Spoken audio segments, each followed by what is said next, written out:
My name is Daniela Cifuentes, and in this individual oral commentary, I will talk about Thomas Eliot and modernism and his most famous poem, The Wasteland. I will start with life context, and he was born in St. Louis, Missouri, of an old England family. He was educated at Harvard and did graduate work in philosophy.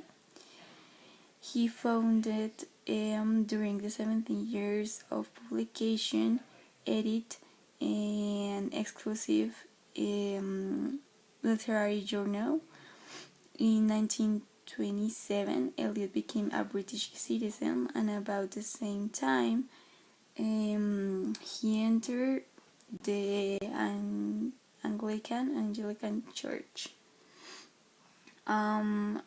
There's something very important about Thomas Eliot's style, and is that he has followed his belief that poetry should aim some representation of the complexities of modern civilization in language, and that such representation necessarily leads to difficult poetry.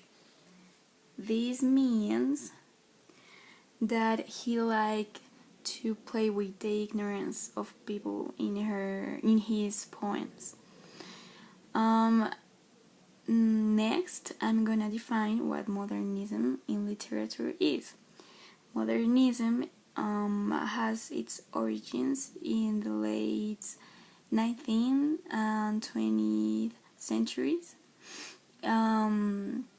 in some countries of Europe and North America, and is characterized by very self-conscious break with traditional ways of writing in poetry or prose fiction.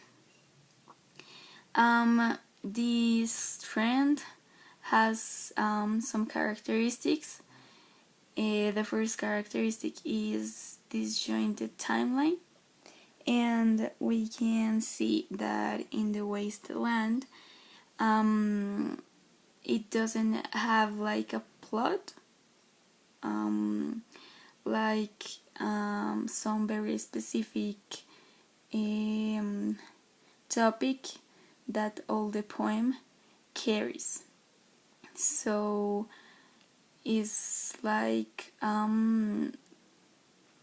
variation of interpretations. Yeah. Another are the voices, and in terms of voices, you might expect some monologues or streams of consciousness, but we can see in the first part the burial of the dead. There are not only one character but many characters, and therefore many voices. And the other one is juxtaposition, past and present.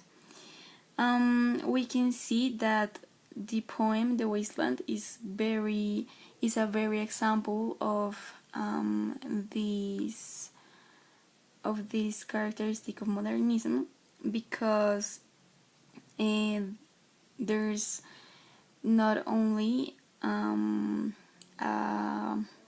past in time. It's not only past or present or future. And we can see in the first sermon, in the third part, that there are basically a young typist, a young woman in her apartment that she has a lover that he comes by, but it's like usual. But in the poem there's not like the presence of time. Okay, so the wasteland is very important for the development of poetry, also in the career of Thomas, and we can see that expresses with great power the disgust of the period of World War One, because talks about war, and and he has a lot of parts in the poem that are about war.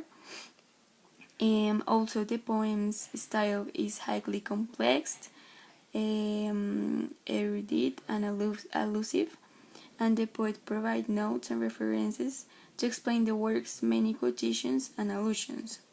Also, we can see the difference in languages, because there are German quotations or French, and we can see the diverse languages. So the manipulation of language, it's very different and original in this century. But the wasteland is not simple contrast of the heroic past with the degraded present. It is rather a timeless simultaneous awareness of moral grandeur and moral evil. Is essentially negative, the expression of that horror from which the search of a higher world arises.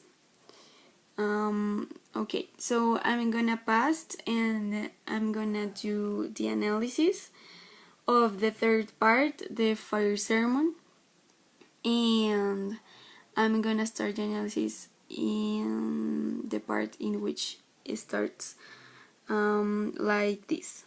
At the violet hour, when the eyes and back turn upward from the desk. This is the part where we can talk about the young typist and her lover. So in this first part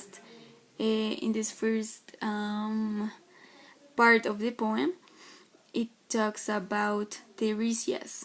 Tiresias is a figure from classical mythology who has both male and female features. Also, we can see that in this part, the wasteland is called dry and barren, covered in garbage. We can see also the ugliness stand in implicit contrast of sweet themes of Spencer's time. The most significant image or figure in these lines is the rat. So, rats are scavengers, taking what they can from the reuse of higher order creatures.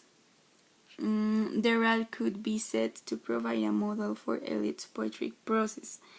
Like the rat, Eliot takes what he can from earlier, grander generations and uses the bits and pieces to sustain poetic life.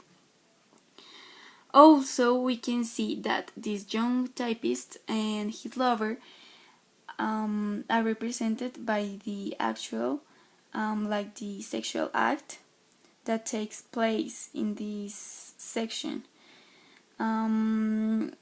because it's like so frequent, and the young typist is used to it, and is like undesired, and we can evidence that in the part that says the meal is ended, she is bored and tired, and the views to engage her in cases which still are improved if undesired. Flushed and desired, he assaults at once, exploring hands, encountering no defense. His vanity requires no response, and makes a welcome of indifference. So we can